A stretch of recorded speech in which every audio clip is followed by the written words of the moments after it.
Welcome to Newsmakers. I'm Tim White. Rhode Island progressives did well in this month's primary, defeating 8 incumbent Democrats and securing multiple nominations.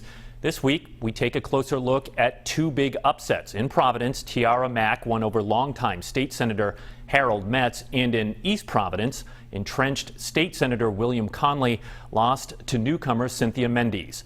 Ted Nisi and I spoke with Mack and Mendes via Zoom on Thursday about what they thought drove them to victory, and they did not hold back on their desire to see a change of leadership within the General Assembly. Tiara Mack and Cynthia Mendes, thank you so much for joining us on the program, and congratulations to you both on your primary night victories. You know, you both beat veteran prominent senators. Tiara Mack, I'll go with you first. What gave you the confidence you could beat such an entrenched candidate, and I guess basically what spurred you to run? Yeah, I'll start with what spurred me to run. Being on the front lines of the RPA last year, the fight for safe legal abortion, really showed me that I had a representative that I knew beforehand, but a representative who wasn't willing to listen to the stories and the narratives that were happening on the ground in the community. I remember sending a postcard and getting a letter back from Senator Metz at the time, and it had 2 Bible quotes and basically said that he would continue to trust God over man. And that was when I realized that the stories that me and countless other people had been saying in front of the Senate Judiciary Committee for hours, sometimes until 6 a.m., if you recall those long, long nights for the RPA, weren't really being heard by someone who could separate their own personal views from what was best for the lives of people in the community who are directly impacted by the access to safe and legal healthcare. And that was when I decided I could do this. I am here listening to the stories. I'm going to be a person who is going to set aside my own personal beliefs and do what's best for a community that is struggling through so many different things. And I think that also gave me the courage to run, being a real, authentic, true person in the middle of very personal testimonies, being someone who's worked with the community, with young people, and being a person who has been on the front lines of many issues. I think that gave me the courage to run. Like, these are people who are just like me, kind of like lifting the veil. Like, politicians aren't some fancy dancy group of people who are unlike any of us. They're just regular people who have went into the life of public service. And I'd already been in the life of public service, so why not change my role from being on the front lines to being someone who can influence policy and practice. Cynthia Mendes, the same question to you. And, Tiara had unseated, as she mentioned, Senator Harold Metz. In your case, it was Senator William Conley, again, somebody who was entrenched. What gave you the confidence that you could do that, and what spurred you to run? Yeah, so what spurred me to run was really my community.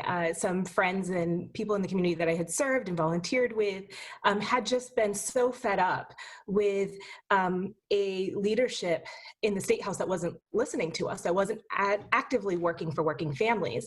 And so they had approached me and said, "Hey, would you think about running? Like, you should run." I honestly, I laughed at first. I couldn't really believe that, that they thought that was possible. But then I had to think about who was going to fight for us, who was going to stand up for us. And that's how I was raised. I was raised to speak up on behalf of my community and the people around me. That's why when I'm not working 2 jobs, I am volunteering and working. So I know firsthand what working families in our community is going through, also previously having worked in healthcare and knowing what it means to be a working family and still not be able to afford the care that you need, even with healthcare, and then to know that our leadership in the State House is taking money from insurance industries, and that's who they're spending time with, and they're taking money from corporate PACs.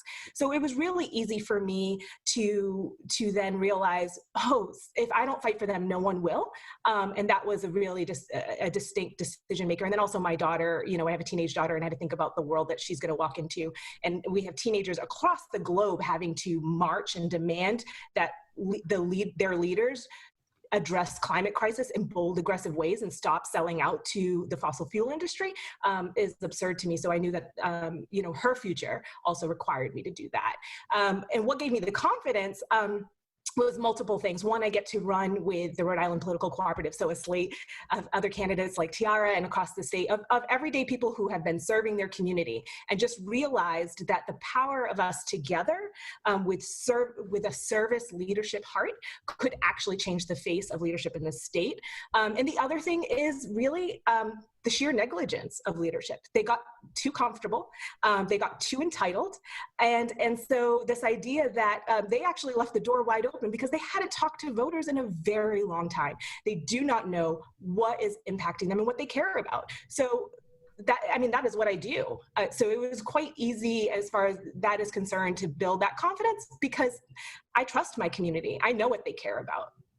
Well, Cynthia, Mendes, should point out you're running unopposed. Tiara, Mack, you're facing an independent, Kevin Gilligan, in November. But just a quick follow-up before we get to you, Ted, if you don't mind.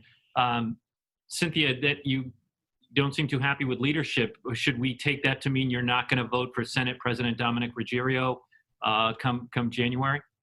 Yeah, absolutely not. My hope is that what we've heard across the state, not just in my district, but really across the state, is that there's a hope for new leadership. There's a hope for bold and brave leadership that's going to listen to the people. And who would that be, Cynthia? Who would that be then? Who would get your vote?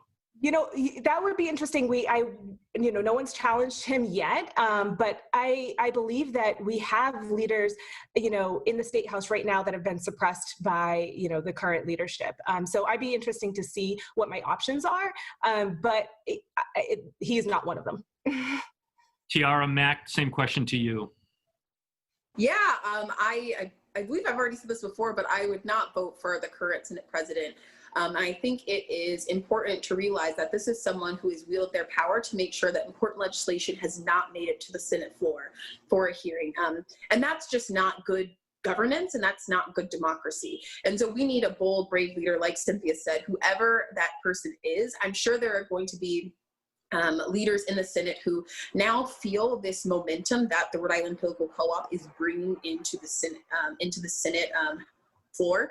No one really anticipated that 6 of us would be here on January, that we would have a platform strong enough and enough power to really shake things up. And I think they underestimated that aspect of the Rhode Island Political Co-op. So I think nothing's off the table. And I think we will see a rise in new voices who previously did not have either the courage or the support system they needed to step into Senate leadership. I want to ask you both a little about your races because I'm a political reporter and I can't help myself. And I know your districts to some extent. So I'll stick with you first, Tiara. You alluded to it yourself in your first answer. Senator Metz, he has led on some progressive legislation like on housing, but he's very socially conservative, would frequently, as you said, reference the Bible in his speeches on issues like abortion and same-sex marriage. And for years, I think a lot of the political reporters wondered, as the Democratic Party really wasn't there with him on that kind of view, if that would catch up with him in his district, but he kept winning. And so we thought, okay, there's just a different view in that district.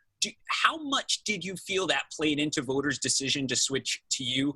Or was that not as big an issue in the district and it was about other things? Yeah, I think a lot of people, I heard a mix of things on the ground and when I was knocking on doors. One, there is a large Latino population that hasn't been engaged politically in so long.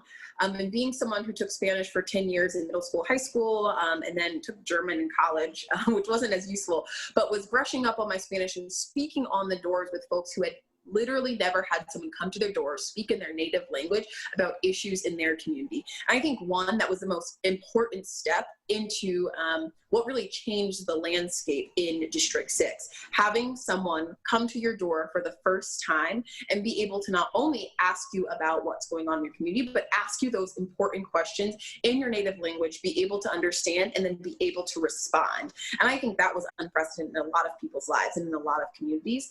And I think when it comes to the social conservatism, a lot of people on the ground actually did not know that Metz held those really conservative social views. I had some people tell me, they're like, oh, well, I know him personally. He was my math teacher. He was my principal. He was XYZ in my life. And because a lot of people aren't tuned into local politics, he was able to get away with his personal relationships, leveraging his ability to move forward in the Rhode Island political landscape.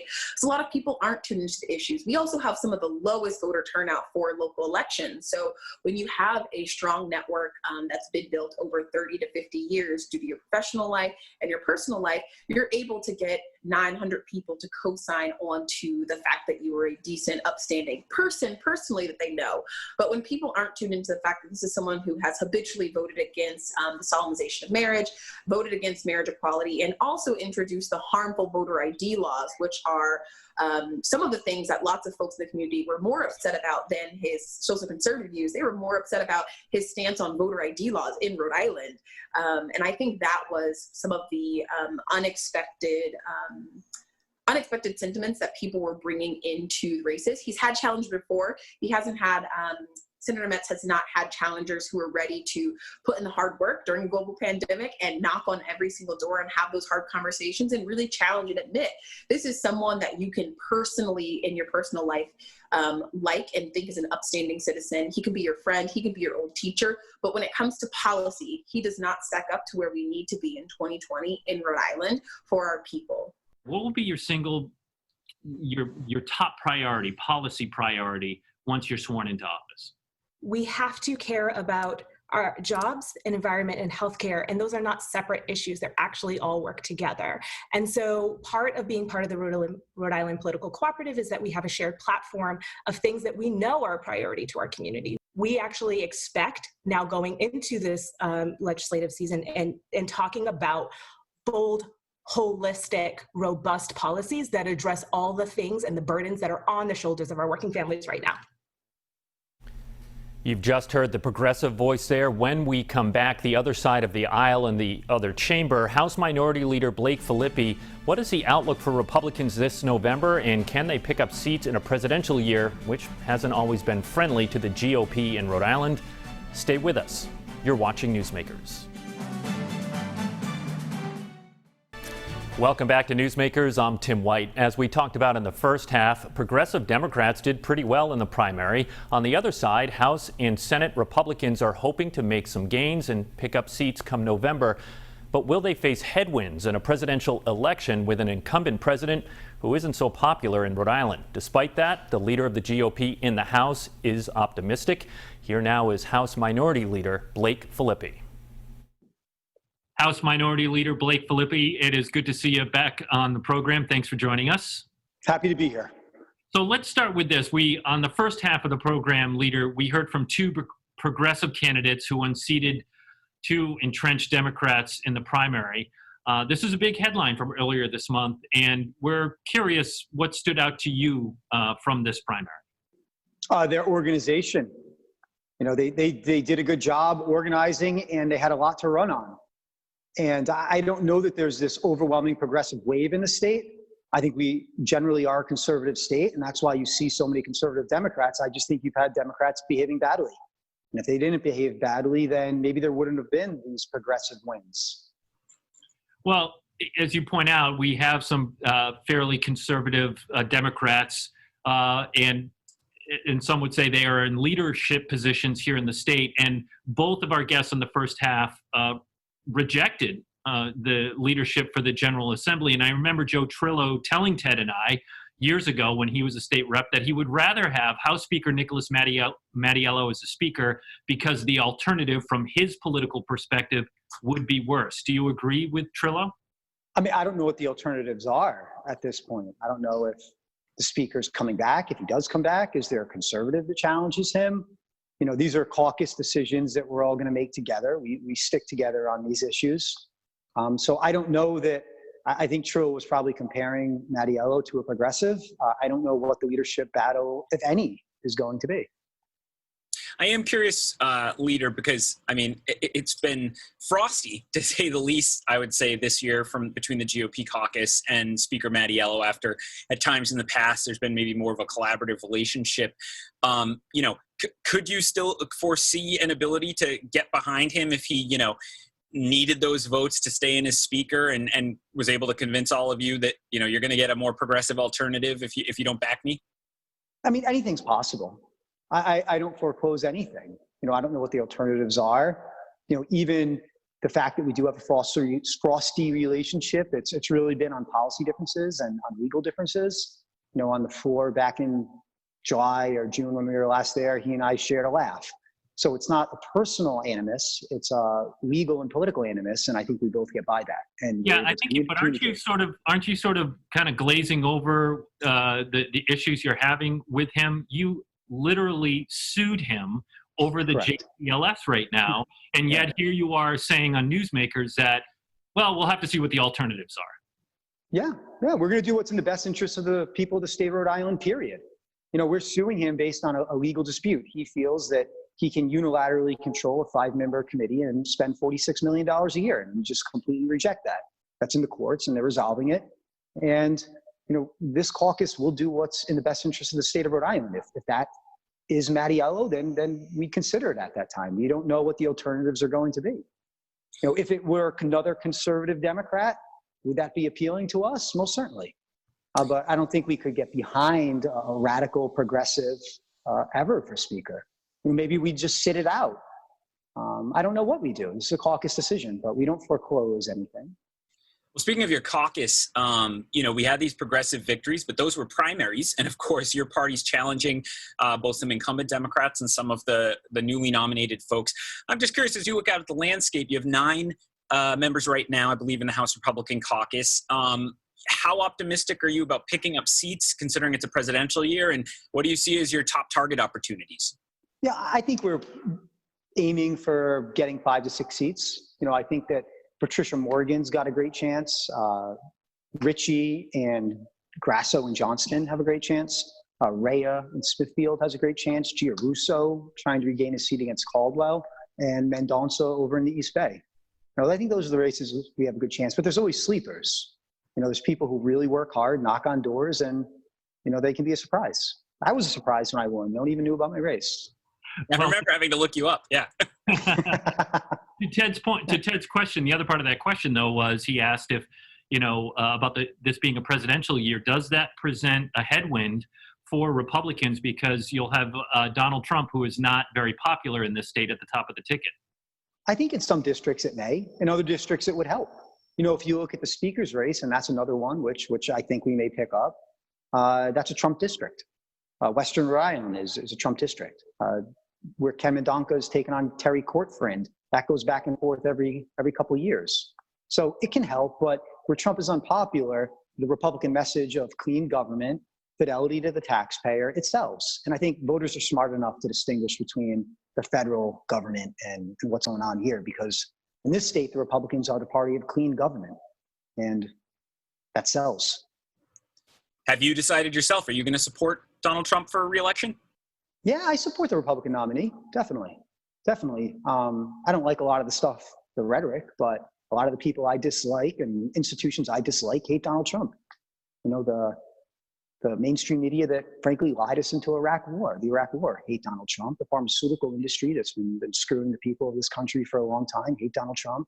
The people offshoring jobs hate Donald Trump. So that makes me like him. I don't like a lot of the rhetoric. I don't like the divisiveness, but I hated NAFTA. I hated our trade relationships with China. And he was the only one who had the guts to take these people on. And that really, for me, overcomes the negatives from the rhetoric and the divisiveness. So let's turn back to Rhode Island and talk about the situation at the General Assembly, leader. And, let's start with your caucus has been increasingly critical of the relative inactivity of both chambers of the legislature. In your case, of course, you're looking at the House. We just had the announcement last week that they aren't even going to bring the House back before the November election, we're now being told, and they're going to do the budget after the November election, and then apparently call a special election for the bond referendums because they don't want to decide now in time to get it on the ballot. I know you're opposed to that decision, but what do you make of it, and what do you think should be happening right now? It's subverting the interests of the people of the state of Rhode Island for politics. They don't want to have to come in and deal with our massive budget hole that was created by their years of poor decisions, because they know they're going to have to break promises that they've made to their constituents in order to get elected. They're going to have to probably trim government and jobs that they handed out to friends and family. And I think it's cowardice. I think it's the height of cowardice, and it's a cynical attempt to avoid electoral responsibility for the house of cards that they've constructed in this state over years and years, and that Republicans have been predicting. If you remember back in June, they said we're going to be back in August. We know we're going to have clarity from the federal government in August. And then in August, it was, we're not going to be back in September. It's going to come back in September. And now in September, they finally said, we're putting it off till after the election. And we're not making the structural changes that we may have to make. And I don't know what the federal government's going to do, but I don't think it should be a policy of this state to have our finances reliant upon action by the federal government, because the federal government is totally dysfunctional. So what structural changes would you make, Leader? What would you cut from the budget then? So I think you have to massively encourage regionalization. You have to massively encourage moving to more online government services. You have to look at liquidating state assets. And maybe we could solve our affordable housing crisis and at the same time by selling some of our space that we have. That'll hurt. I don't want to get rid of much of our open space, but we are in $1 billion deficit. I think a lot has to be on the table, and we have to start talking about it. We can't avoid these difficult conversations. I don't have all the answers, but I'm ready to talk. And it just seems that members of this body are fearful of having that conversation, that public conversation. And I think it's very disappointing that the membership sees this degradation of responsibility, this failure of leadership, and they refuse to speak out against it. Leader, actually, a question on that point, and we're seeing more and more concern, I'd say, in many of the states all across the country about governors kind of governing through executive authority in a way we really haven't seen before. At the same time, in many places, it's being accepted because of the emergency circumstances. I know at times you all have given some support to the governor when you thought she was doing the right thing, especially early on. If you were able to run things for a day in the legislature, what would you trim back quickly of the governor's authority? Or, because the argument, of course, is that you can't have the legislature make these everyday decisions on schools and everything else. What would you trim back first in her executive actions? So I think we have to look at the press release that Common Cause, the ACLU, and the League of Women Voters came out about her ability to extend emergency regulations past 180 days. You think about government doesn't have the power to control 1 million people. And they can't do it. You get 1,000 people walking around without masks. How are they going to enforce that? But they have the ability to control people through commerce, the ability to control us through our schools, the ability to control us through our businesses. It's a lot easier to control 10,000 businesses than 1 million people. And the notion that the governor is, in my opinion, unlawfully having these emergency regulations extend past 180 days without public comment, without the Administrative Procedures Act provisions being followed, I think that's the first thing we'd trim back. I think it's highly problematic that these emergency regulations are extending past 180 days. And we'd also look into what happened with our nursing homes, because that was an absolute tragedy in this state. And we have not gotten to the bottom of why we have among the highest, it varies by day, nursing home death rate in the country. Almost 80% of our COVID deaths in this state have been in our nursing homes. What happened? What decisions were made? And how can we protect our seniors and most vulnerable in the future if this COVID-19 has a resurgence, as many predict it will? We haven't dealt with that yet. All right, Leader, we are almost out of time, but we'd be remiss, Ted and I, if we didn't ask you this question. I think we ask you this every time you're on the show. You know what's coming, don't you? You know what's coming. You can ask yourself if you'd like. 2022 on the horizon. Your name kind of comes up when there's talk of who might run for governor. Are you considering it? Where are you on that decision? I'm flattered, and I'm not considering it right now. Who knows? Straight out, no. You no interest in that. I mean, a lot of people make 5-year plans in politics. I don't. It's like, I don't see it right now. I love serving. If there's other opportunities, maybe, but I love this job. I love the job of House Minority Leader. I respectfully suggest that we've elevated this caucus and Republicans in this state, and we want to keep doing that. Frankly, I see all the power in this state in the legislature. I think the governor, in many respects, and I think this governor has done a good job of pulling some of the power back from the legislature. I may not agree with her decisions that she's made with that power, but all the power is in the legislature. And that's where the bread is buttered, and that's where Republicans have to make gains, and that's where the people are going to have their wallets and liberties protected. House Minority Leader Blake Filippi, thanks so much for joining us. It's good seeing you again. Good seeing you all. Oh, and congratulations. 42 years. You're good. You're on Twitter. Well done. Longtime leader, yes, 42 years of Newsmakers. Yes. You're on the 42nd year anniversary episode of this Yeah. program. We'll I'm have you honored. back for our 84th, no doubt. Deal. All right, if you missed our first half guests, Democratic candidates for state Senate, Tiara Mack and Cynthia Mendes. It's online right now on WPRI.com. Don't forget to take us with you by subscribing to our podcast. And with the November elections on the horizon, I highly recommend you sign up for Ted Nesi's Saturday morning column, aptly named Nesi's Notes. For Ted Nesi, I'm Tim White. Thank you for watching, and we'll see you next week on Newsmakers.